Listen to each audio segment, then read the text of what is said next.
Good morning student, मैं पंकज कुमार कर्म विद्या मंदिर शिक्षण संस्थान की ओर से ऑनलाइन क्लास में फिर से आपका स्वागत करता हूं। आज हम अपनी इस वीडियो में क्लास 12 बायोलॉजी चैप्टर नंबर 6 पादपों में जल अवशोषण एवं रसारोहण का अध्ययन करेंगे। आज का जो टॉपिक होगा वो होगा रसारोहण क्रियाविधि का तीसरा सिद्धांत, भौतिक बल सिद्धांत। इससे पिछली वीडियो में हमने रसारोहण की क्रियाविधि के दो सिद्धांत, जैव शक्तिवाद सिद्धांत एवं मूल दाब सिद्धांत का अच्छे से अध्ययन किया, जो कि हमें अच्छे से समझ में भी आया होगा। दोनों सिद्धांतों में हमने यह जाना कि रसारोहण की क्रिया के लिए पादपों की जीवित कोशिकाएं जिम्मेदार होती हैं, अर्थात पादपों की जीवित कोशिकाओं में विभिन्न प्रकार की उपापचय क्रियाएं, विभिन्न प्रकार के दाब उत्पन्न होते हैं जो कि रसारोहण क्रिया के लिए जिम्मेदार होते हैं। लेकिन इसके विपरीत आज हम भौतिक बल सिद्धांत का अध्ययन करेंगे, जिसमें यह जानेंगे कि रसारोहण की क्रिया के लिए पादपों की निर्जीव कोशिकाएं जिम्मेदार होती हैं। किस प्रकार से निर्जीव कोशिकाओं में दाब उत्पन्न होता है, किस प्रकार से निर्जीव कोशिकाएं जल अवशोषण का कार्य करती हैं तथा उसे पादप के वायव्य भागों में पहुंचाने का कार्य करती है। तो आज हम इस वीडियो के माध्यम से इस क्रिया को जानने का प्रयास करते हैं। चलो तो अब चलते हैं नंबर 3, भौतिक बल सिद्धांत। इस सिद्धांत में क्या कहा गया है, चलो उसे जानने का प्रयास करते हैं। भौतिक बल सिद्धांत, इस सिद्धांत के अनुसार रसारोहण की क्रिया निर्जीव कोशिका में होती है, अर्थात भौतिक बल सिद्धांत के द्वारा यह पता चलता है कि रसारोहण की क्रिया के लिए पादपों की निर्जीव कोशिकाएं जिम्मेदार होती हैं तथा इस सिद्धांत का अनेक वैज्ञानिकों द्वारा समर्थन भी किया गया। अनेक वैज्ञानिकों ने इस सिद्धांत को समर्थन किया। इस सिद्धांत के अंतर्गत निम्न महत्वपूर्ण सिद्धांत सम्मिलित किए गए। कौन कौन से? नंबर 1, वाष्पोत्सर्जन कर्षण सिद्धांत। आप इसे नोट कर लीजिए। फिर हम बात करते हैं वाष्पोत्सर्जन कर्षण सिद्धांत किस प्रकार से रसारोहण क्रिया के लिए जिम्मेदार होता है। चलो अब बात करते हैं भौतिक बल सिद्धांत में सम्मिलित सिद्धांतों के बारे में। कौन कौन से सिद्धांत भौतिक बल सिद्धांत में सम्मिलित किए गए हैं। नंबर 1, वाष्पोत्सर्जन कर्षण सिद्धांत। वाष्पोत्सर्जन कर्षण सिद्धांत किस वैज्ञानिक द्वारा दिया गया तथा इसे कौन कौन से नामों से भी जाना जाता है। चलो अब अध्ययन करते हैं, आप भी मेरे साथ नोट कर लीजिए। वाष्पोत्सर्जन कर्षण सिद्धांत, यह सिद्धांत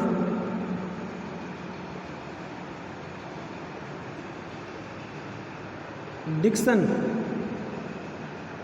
वैज्ञानिक का नाम है डिक्सन व जोली, दो वैज्ञानिक थे जिन्होंने वाष्पोत्सर्जन कर्षण सिद्धांत के बारे में बताया।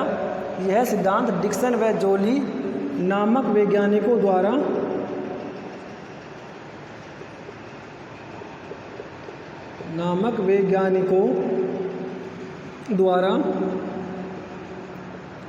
प्रतिपादित किया गया।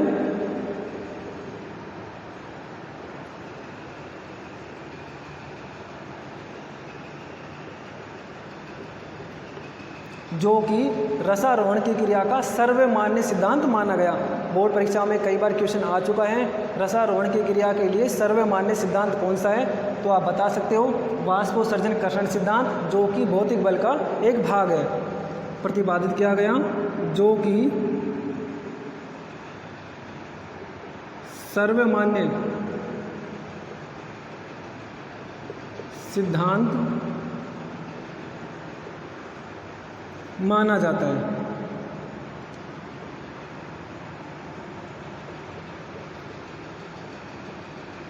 क्लियर है? अब बात करते हैं इस सिद्धांत को अनेक नामों, जैसे इस सिद्धांत को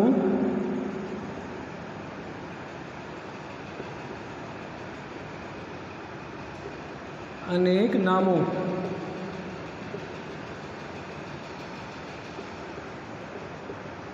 जैसे जल स्तंभक, कोमा जलीय ससंजक, बल सिद्धांत,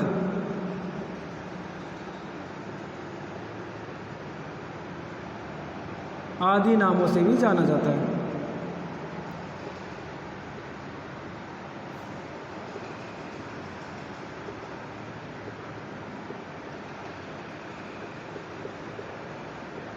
हम बात कर रहे हैं भौतिक बल सिद्धांत के पहले सिद्धांत वाष्पोत्सर्जन कर्षण सिद्धांत।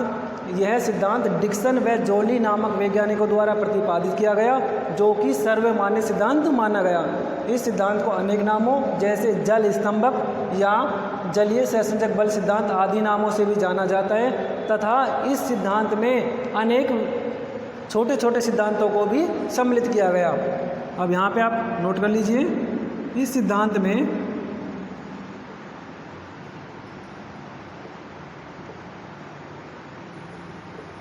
निम्न सिद्धांतों को शामिल किया गया।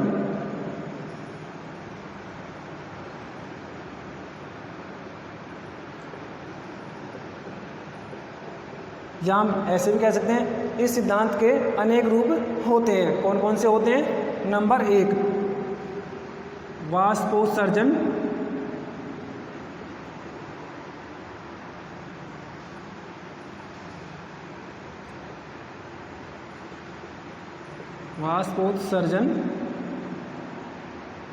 कर्षण।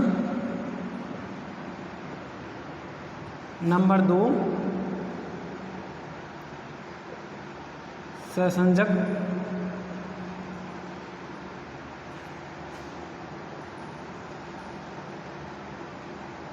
जल का सहसंजक सिद्धांत। और नंबर 3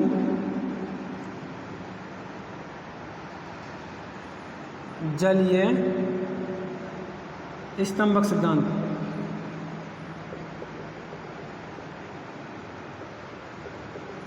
तो इन 3 छोटे छोटे रूपों को इस वाष्पोत्सर्जन कर्षण सिद्धांत में सम्मिलित किया गया। कौन कौन से? नंबर 1 वाष्पोत्सर्जन कर्षण, नंबर 2 जल का सहसंजक सिद्धांत और नंबर 3 जलीय स्तंभक का सिद्धांत। तो इन तीनों सिद्धांतों के माध्यम से वाष्पोत्सर्जन सिद्धांत को आसानी से समझा जा सकता है। तीनों सिद्धांतों में वाष्पोत्सर्जन कर्षण के सिद्धांत की रूपरेखा बताई गई है। तो चलो अब हम वाष्पोत्सर्जन कर्षण सिद्धांत में सम्मिलित इन तीनों रूपों का अध्ययन करते हैं। आप इन्हें जल्दी से नोट कर लीजिए। चलो तब पढ़ते हैं। नंबर 1 वाष्पोत्सर्जन कर्षण सिद्धांत, नंबर 2 जल का सहसंजक बल और नंबर 3 जल स्तंभ की निरंतरता। ये तीनों रूप वाष्पोत्सर्जन कर्षण सिद्धांत में सम्मिलित हैं। तो इन तीनों को समझने से पहले हम एक पादप का डायग्राम बनाएंगे। उस डायग्राम की सहायता से हमें ये तीनों भाग आसानी से समझ में आ जाएंगे। सबसे पहले एक पादप का डायग्राम बनाते हैं।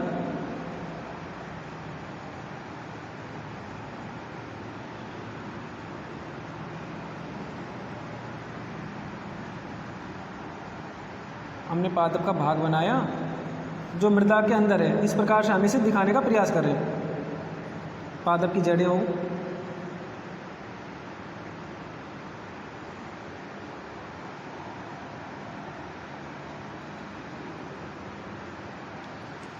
पादप की जड़ें, मृदा कण,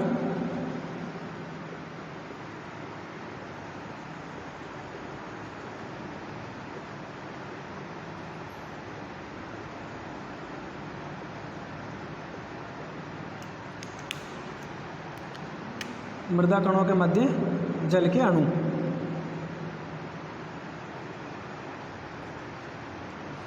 मूल रोम। इस डायग्राम में हम इस रूप में जाइलम क्षेत्र को दर्शाते हैं।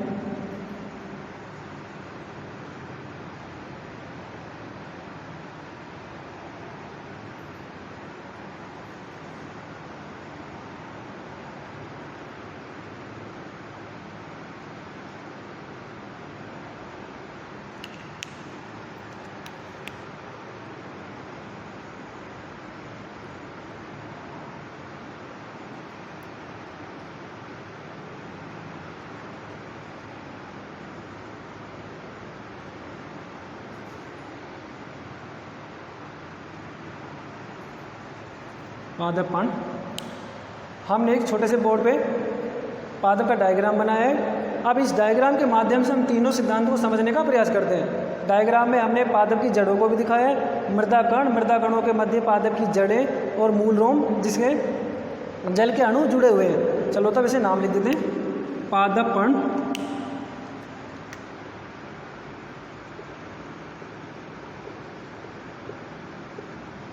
हमने जो बीच में इस भाग को दिखाया है ब्लैक पेन से, जाइलम क्षेत्र को दिखाया है, जाइलम मृदा कण व जल अणु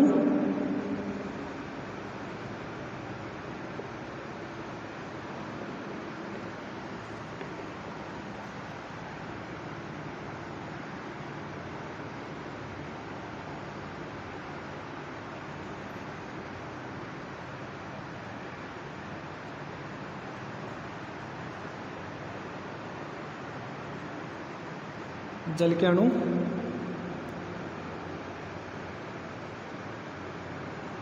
जो लगातार जाइलम क्षेत्र में बने हुए हैं।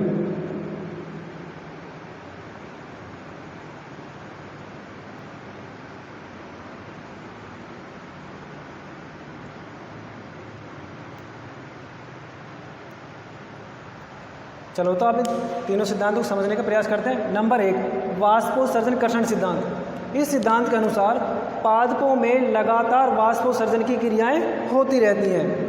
पादपों में लगातार वाष्पोत्सर्जन की क्रियाएं होती रहती हैं,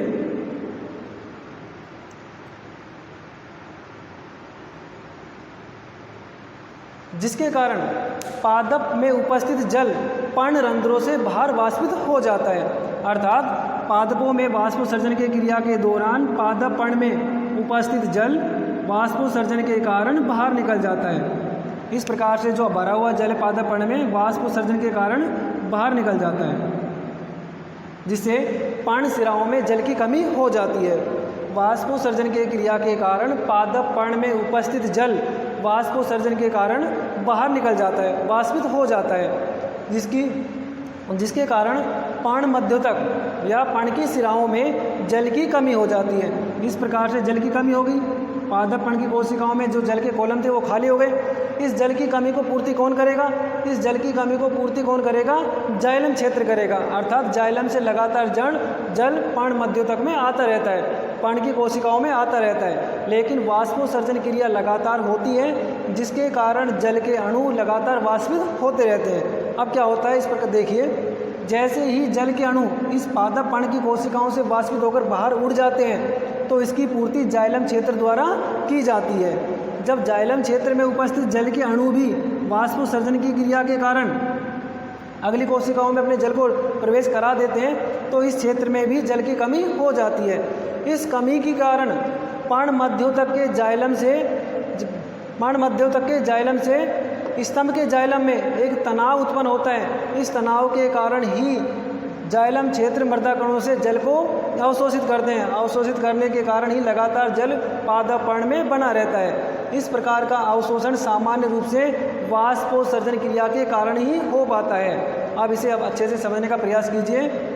पादपों में वाष्पोत्सर्जन क्रिया के कारण पर्ण मध्योतक में उपस्थित जल वाष्पित होकर बाहर निकल जाता है, जिसके कारण पर्ण शिराओं में जल की कमी हो जाती है।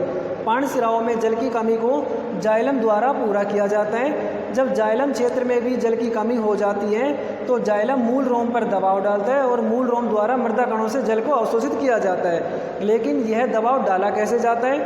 पर्ण मध्योतक से दबाव डाला जाता है जाइलम क्षेत्र पर। जाइलम क्षेत्र से दबाव डाला जाता है मूल शिराओं पर, मूल की कोशिकाओं पर। इस प्रकार से दबाव डालने से एक बल उत्पन्न होता है, वह बल ऋणात्मक होता है, जिसे हम वाष्पोत्सर्जन कर्षण बल या चूषण बल कहते हैं। इस बल के कारण ही पादपों द्वारा जल को अवशोषित किया जाता है।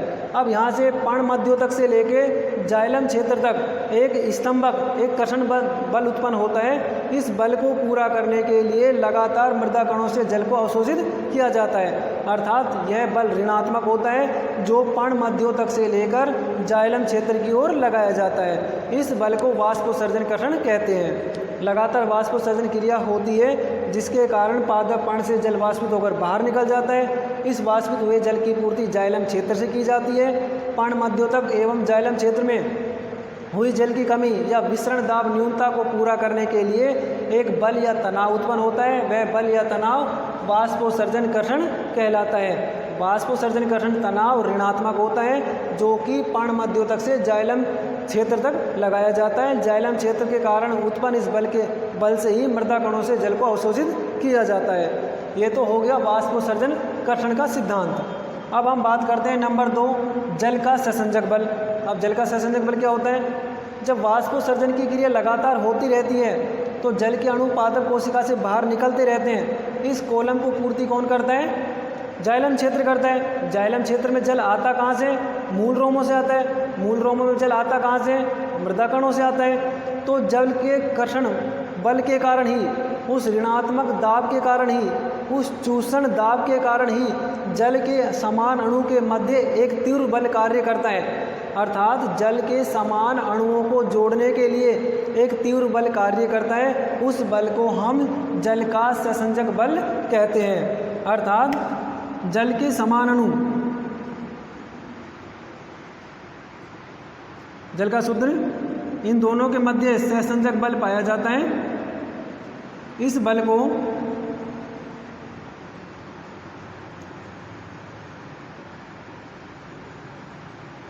जब जल के समान अणु, जल के अणु जब आपस में समान अणु एक बल, तीव्र बल से जुड़े रहते हैं तो उस बल को हम क्या कहते हैं? जल का सहसंजक बल कहते हैं। जल के सहसंजक बल के कारण ही जल के अणु लगातार जाइलम क्षेत्र में बने रहते हैं। अब इसके बाद बात करते हैं आसंजक बल। आसंजक बल क्या होता है?